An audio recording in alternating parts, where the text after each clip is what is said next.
10 ఏళ్లలో బీఆర్ఎస్ ఒక్క ఇల్లు కట్టలేదని, ఒక్క రేషన్ కార్డు ఇవ్వలేదని విమర్శించారు మంత్రి కోమటిరెడ్డి.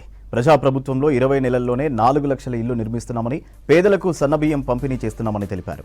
వారం రోజుల్లో టెండర్లు పిలిచి గ్రామాల్లో హ్యామ్ విధానంలో రోడ్లు నిర్మిస్తామని చెప్పారు. ఇదంతా ట్రయల్ మాత్రమేనని, రాను రాను అసలైన ప్రజాపాలన చూస్తారన్నారు. నల్గొండ జిల్లా తిపర్తి మండలంలో పలు గ్రామాల్లో ధాన్యం కొనుగోలు కేంద్రాలు ప్రారంభించారు మంత్రి. ధాన్యం కొనుగోళ్ల కోసం 25,000 కోట్లు రిలీజ్ చేశామని, నమోదైన కొనుగోళ్లకు 48 గంటల్లోనే రైతుల ఖాతాల్లో డబ్బులు జమ చేస్తామని చెప్పారు. రైతులు, పేదల కళ్లల్లో సంతోషం చూడడమే ప్రభుత్వ లక్ష్యమని చెప్పారు కోమటిరెడ్డి.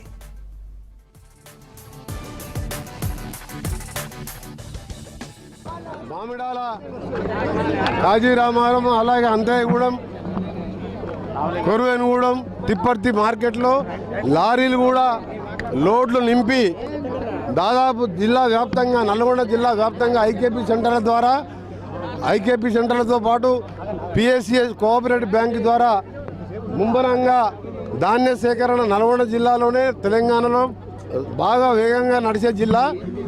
గతంలో కూడా పోయినసారి కూడా ధాన్యంలో నిజామాబాద్ తర్వాత ఎక్కువ ధాన్యం పండిన జిల్లా మన నల్గొండ జిల్లా.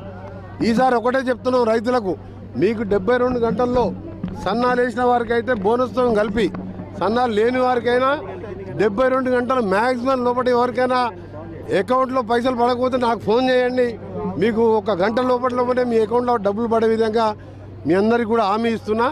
ఏమాత్రం ఆలస్యం చేయకుండా మన జిల్లాకు చెందిన civil supply minister Uttam Kumar Reddy గారు, సీఎం గారు నిన్న క్యాబినెట్లో మాట్లాడుకున్నాం. ఏది ఏమైనా సరే రైతులు ఎక్కువ ఇబ్బంది పెట్టకుండా 25,000 కోట్ల రూపాయలు కూడా అరేంజ్మెంట్ చేసుకున్నాం. ముందుగానే అన్ని ఏర్పాట్లు చేసుకొని 72 గంటలు మ్యాక్సిమం 48 గంటల్లో అకౌంట్లో పడతాయి. ఆ విధమైన ఏర్పాటు చేసుకోవడమే కాదు, రైతులను ప్రోత్సహించాలి. పేదోళ్ళకు సన్న బియ్యం ఇస్తున్నాం కాబట్టి సన్నాలు వేయాలని కోరుతున్నాం. కానీ మా ఏరియాలో ఇంకా తక్కువ వస్తున్నాం. మన దగ్గర నిజామాబాద్ లాంటి జిల్లాలో 70% సన్న ఓట్లు వేస్తున్నాం.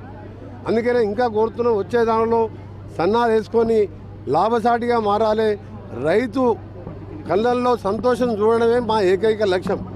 పేదవాడు ఆనందంగా సంతోషం చూడడమే మా లక్ష్యం. అందుకని 5 లక్షల ఇందిరమ్మ ఇల్లు, సన్న బియ్యం, ధనికులు నాలాంటి వారు ఆఫీసర్లు తినే బియ్యంతో ఇలా ఆయన అన్నం తింటున్నంటే అది ప్రజాప్రభుత్వం, ఇందిరమ్మ రాజ్యం, కాంగ్రెస్ ప్రభుత్వం రాబట్టే ఇలా రేషన్ కార్డులు వచ్చినాయి. 7 లక్షల మంది రేషన్ కార్డు ఇస్తాం. ఆ పెద్ద మనిషి 10 ఏళ్లలో ఒక ఇల్లు కట్టలే, ఒక రేషన్ కార్డు ఇవ్వలే. మేము ఇలా 4 లక్షల ఇల్లు మొదలైనాయి, 7 లక్షల మందికి రేషన్ కార్డు ఇచ్చి సన్న బియ్యం ఇస్తున్నాం.